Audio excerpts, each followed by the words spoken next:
Right. Many thanks, Oyeyemi Ajayi, for that background report. And to begin our conversation on rebasing of consumer price index, let me introduce here in the studio Abiodun Adeniyi, Professor of Mass Communication.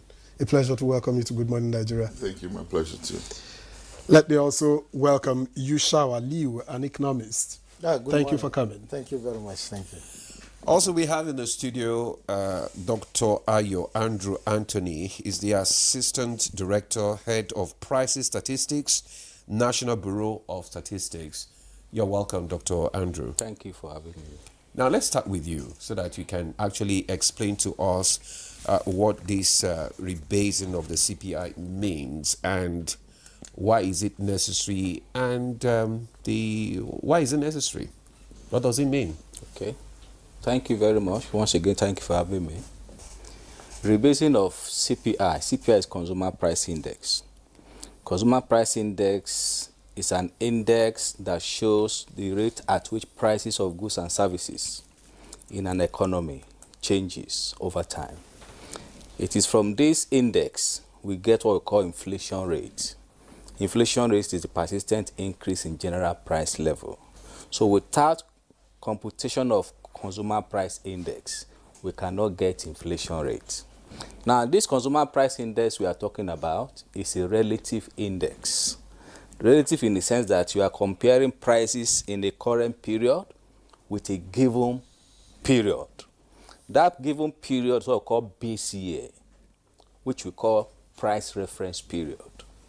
Now, over time, this base year become excessively lag. That means far from the current. Before the rebase of Nigerian CPI, our price reference period was 2009. Meaning that we were comparing prices in 2024 to price of an item in 2009. You can see the gap. The price of a peak milk now in 2024 January, we are comparing with price of peak milk in January 2009. You can see the variance will be so wide. So NSOs are allowed to rebase, to change this base year at least every five years. Okay. Keeping in mind that consumption pattern changes. So the reason why we allowed base year to remain for 5 years to say all things being equal, let's assume consumption pattern remain the same for 5 years. When I say consumption pattern, relative expenditures of people, how I spend 1,000 naira. If 1,000 naira is my income, how do I appropriate this 1,000 naira among the items in my scale of preference? That's what we call household relative expenditure, which shows the consumption pattern. So every five years, statistical offices are allowed or are encouraged to change this base year. Not just base year alone. Relative index is also, consumer price index is weighted. When they say weight, consumption pattern. Consumption pattern is dynamic, it's not static. The income I have in 2021 is different from the income I have in 2024. And consumption pattern is a function of income.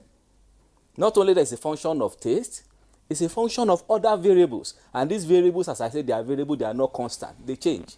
So as they change, consumption pattern change. So definitely we need to bring in the new consumption pattern of people living in Nigeria on board in the computation of the consumer price index.